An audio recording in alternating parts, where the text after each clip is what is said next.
My name is Kate Ford. I am 47, that's the truth. I'm a mother of 2 children, a 10-year-old boy and a 12-year-old girl. I run a single parenting organisation. I'm a former regular fund manager, UK Institutional Equity Fund Manager, city background, business degree. I understand No Drugs to be a project that's looking at the approach that we have to drugs in the UK and the perception that it is very black and white and unrealistic with what actually goes on in society. Illegal and legal drugs are such different things that I don't think you can have them in a blanket group. I mean, drugs are any substance that alters your bodily function. So drugs are basically everything. So, you know, I think you have to be careful that you're talking about the right sort of drugs, because you've got prescription drugs, you've got a cup of coffee. I mean, it's basically everything is a drug because everything affects your body. As far as legal and illegal drugs, that's really where my big distinction lies. It is a very basic, simple philosophy that I have that has been passed down to me by my parents and I think is right. And I will be passing it on to my children. Illegal drugs are unregulated. You don't know what they're going to do to your brain. You don't know what you're taking. You don't know whether you're going to be predisposed to psychosis. You don't know whether you're going to be predisposed to addiction. You don't know what it's going to do to your brain. And you've only got one brain and you want to live 80 years with mental health. You want to be happy. And I don't think a good disco dance on a Saturday night is worth the risk. It's just not worth it. I became aware of legal drugs. My mother smoked. My parents, I was brought up in the 60s. My parents had a rare old time with the pink gin. You know, not in a way that went out of control, but I was very aware of smoking and alcohol. It was part of what went on in our family. I became aware of illegal drugs probably when I was 12 or 13. And my introduction to drugs by my father, who's a doctor, was very extreme. And I was at a school where there was a drug issue, and my father became involved in that with the school and fed us down to the message that don't do it. There was no liberal discussion about various things that people took, and I was terrified of them because for me it only led to one thing: death. Alcohol is something that I've been brought up with. You know, why do I play cards? Me and my family have always played cards together. It's a part of our culture. I was introduced to Babycham when I was 14, hated it. But as you know, I was drinking Baileys, had a Baileys at 18, nice sweet taste, and gone on to drink wine, gone through a gin and tonic phase. And it's something that we did at home with my parents, with my grandparents. It's something that we do socially. So when it was university, not a thing did I ever take. So when you were around people, were you around people taking illegal drugs at university? Yes, not much. What drugs were they taking? I haven't a clue. I haven't. They weren't doing anything that involved injecting themselves. They were probably spliffs. I haven't a clue what was in there. Were they smoking them? Yes. So, you see. Okay, so first of all, let's just talk about cannabis. Do you know what cannabis looks like? No. Any guess? Tobacco. Green. More like tobacco and a dried herb. Okay, and how would you take cannabis? You'd smoke it. Maybe you'd mix it up with some tobacco. That's what I imagine. Ecstasy is a little pill, right, that clubbers take. And it makes them feel high. And but what do I really think about ecstasy? They don't know what's in it. That's what I really think about ecstasy. So yeah, it might make you, but they don't know what's in it. You don't know what's in it, I don't know what's in it. I don't know what effect it's going to have on my brain, your brain. Don't go there. So there's no safety nets around that. Why do I think so many people take ecstasy?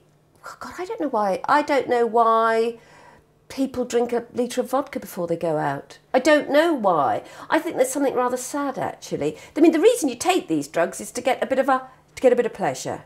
So the things that I would like, or you're bored, or you want a bit of a kick, whatever.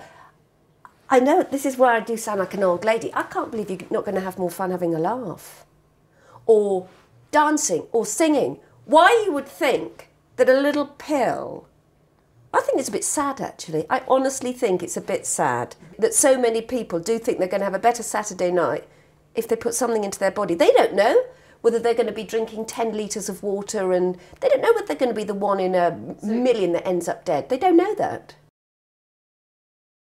The one thing you want to avoid is mental illness. The one thing you don't want to bugger about with is your brain. I think children are susceptible when they're growing up, when they're vulnerable, when they're weak. That's when their brain's developing. So I really don't want them doing it when their brain's developing. I say, well, you know, the way our brains work, we've got neurons flying all over the place, right? Neurons flying all over the place. We don't know how these connections work. Our brains are so complicated. They're growing, they're developing, these things are happening. What on earth would you want to take something that could bugger about with that such that you end up with mental illness? And depression for me is the absolute bottom. I think to wake up and be unmotivated, to be miserable, to find it difficult to have it, I think it must just be terrible. So to actually inflict that on yourself when you don't need to, I think is mindless. I would suspect they'd only tell me if it became a problem. No, that doesn't bother me particularly. Are you at all afraid that if they are using it, there might be sort of a barrier between you and them? No, the children don't talk to their parents about everything. I don't think I talk to my parents about everything. I don't think there's a need for children to talk to their parents about everything. They probably won't tell me because they think I'll disapprove, and I will disapprove. Okay. What's your alcohol usage like? Not good. What do you mean by that? I drink... These are my rules. 2 days a week off. I never drink twice a day. And I have a threshold whereby after a certain amount of alcohol I will either fall asleep or be sick. I mean, I don't get blind drunk because I didn't start drinking till I was quite old. I don't know whether it's a physiological thing or not, but I do like to drink. How much alcohol would you say you drink a week? How many units? Well, so... probably, how much is there in a one? Glass of wine, small glass of wine is 1 unit. 15. 15 units of alcohol a week. Is that too much? Yeah, I reckon I do 15. Is that terrible? So you would drink... 2 glasses a night. 2 small glasses of wine a night. With 2 nights off, which means 5 nights a week I'm having... Some nights a week I have 1. Some nights a week I have none. I probably never have more than 3. Except when you're socialising. But that would have to be a party that went on. And I probably don't do that. I can't drink and keep going on and on and on. I can't, I just feel terrible. I've seen you drink a lot more than 3 units. No, you haven't. I get giddy I'm after... in denial at the moment. You're the one that says you can tell as soon as I've drunk anything. So if you were having dinner with a friend, how many bottles of wine would 1. you get through? 1. Would never be 2. Okay, but maybe at a party it might be more. I honestly don't. I honestly think I'd be sick after a bottle of wine. 20. 20 units a week. I'll do a chart for you and let you know. I have a drink. I have a drink at points of extreme stress, and I think that a bit of a Pavlovian dog reaction, to be honest. Because I don't put the kettle on when I'm stressed. I'm sure some people do. So if something really terrible happens, I'll have a glass of wine. And other than that, it will be at a point of the day that I wish to unwind. It's almost, and when my children were small, It was when they went to bed and I'd come down the stairs. Now it's when I sort of clock off duty. It is, and because they don't go to bed till I go to bed now, I clock off duty probably when I've finished homework. So I clock off duty at 8 o'clock. What effect does it have on you when you have the glass of wine? A glass of wine makes me feel a bit giddy. I wouldn't like to drive after a glass of wine, but so it definitely makes me feel different.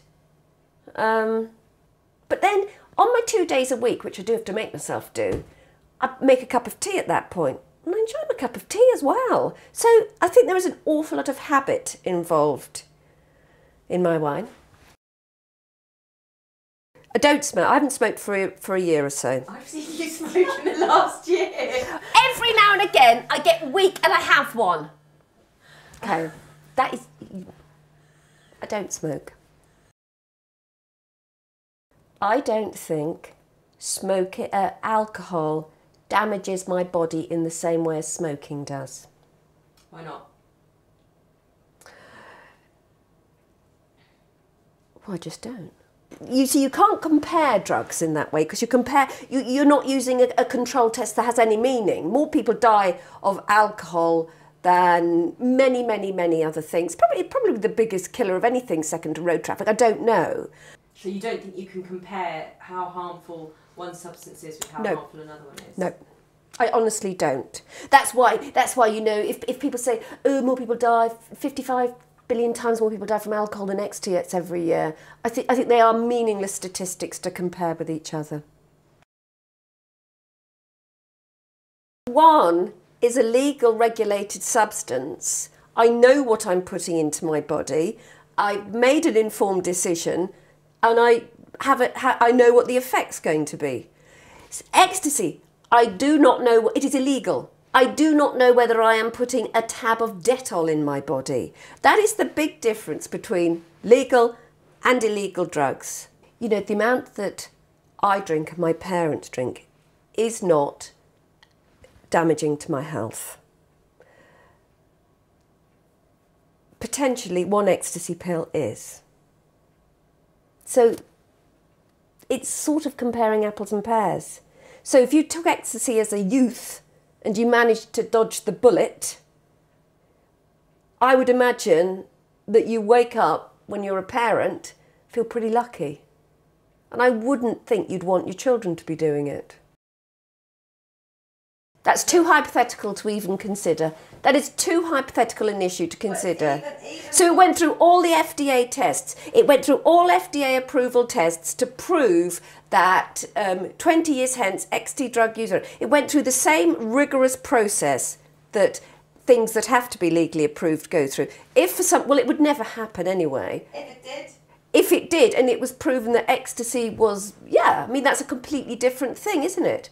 I think the likelihood of illegal drugs being legalised is zero.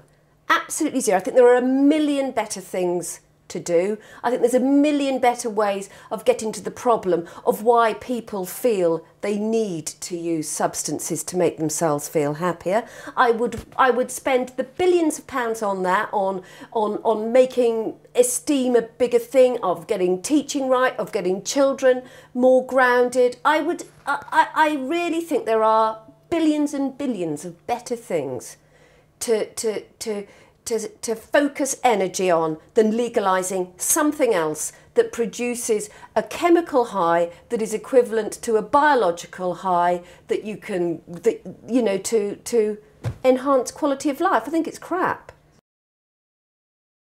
Since I was a girl, advertising has changed radically with regard to all drugs. Taxation has changed radically with to all legal drugs. I think the media coverage, you see, I don't have a problem with the media coverage portraying drugs in an extremely frightening negative way. I don't have a problem with the fact that we hear about the one person that dies of ecstasy and we don't hear about the 200 having a lovely time. That doesn't bother me at all. I think the media, I really think the media, okay, take parenting. The media, I think, it drip feeds insecurity to everybody at every basic level.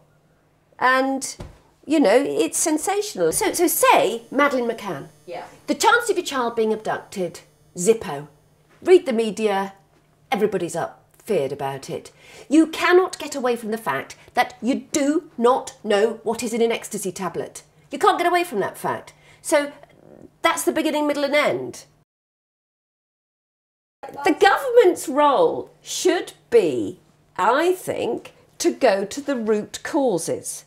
Now, the trouble with government is that because they work to a 4-year political cycle, some of the things, the root causes are big problems that are generational. We've got the big problem of the way we live these days. It could be that this is all the fault of you know, splattered families. It could, who knows what it's a fault of. But at the end of the day, we get to a point where we feel in such a state that we need to drink more, smoke more, take illegal drugs. That's not, you shouldn't think, well, let's make them legal. Because people are taking them, that's fine. Let's make them legal. I would spend more of my time having a discussion about why people feel the need to do it. All illegal drugs do something to your brain. And it could be that you're in a certain situation with a certain condition whereby a certain illegal drug makes you feel better. But most illegal drugs have a prescribed legal equivalent that does the same thing. I always feel sorry for the folks with multiple sclerosis that like a bit of cannabis, though. Do you know?